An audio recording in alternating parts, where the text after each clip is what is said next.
Welcome to Masasa Beach, Tingloy, Batangas. Hanap ba kayo ng hindi masyadong commercialized? Hindi yung mga rock formation, white sand, at ang sarap pang mag-swimming. Mahilig kayo sa free-diving o snorkeling? Marami ring mga magagandang spot dito. Kaya tara, i-explore natin ang Tingloy, Batangas.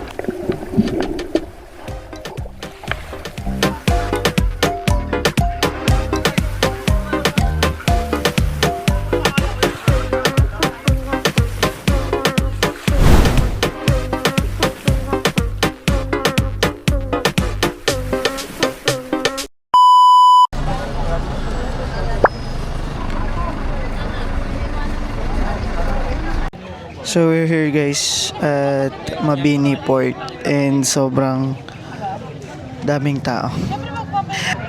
Ang daming tao papunta na dito sa Masasa Beach. So nagtatawag na and nakabili na rin naman kami ng ticket. So mga 4 AM gising na kami, tapos around 5:30 punta na kami dito.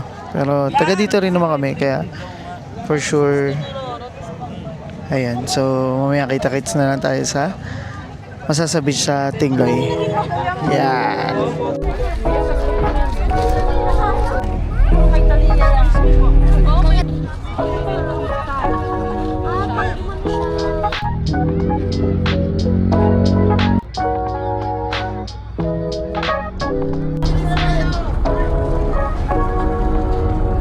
Guys, wala pa nga palang isang oras ang biyahe namin papuntang Tingloy, Batangas. Siguro napaidlip lang ako ng kaunti pero nagising din kasi ayun, pababa na kami agad. So matotal siguro mga nasa 40 minutes lang siguro yung biyahe namin.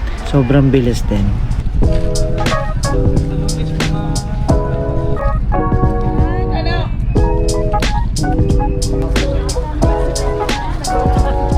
So pagdaong nga namin dito sa port ng Tingloy, Batangas, sakay kami ng tricycle papunta dun sa tutuluyan namin. Yung halaga ng tricycle, it's almost 400 ata isang takbo. So hindi ko na sure yung presyo nun.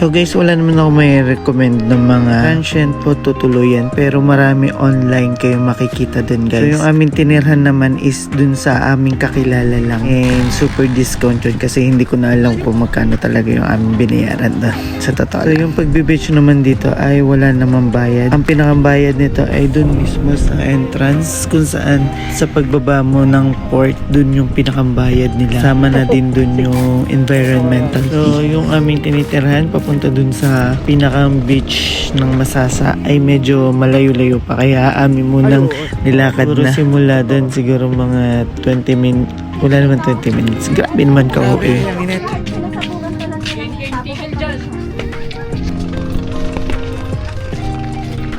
Ayun lang, nasira na yung daan.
Ang daming tao, guys.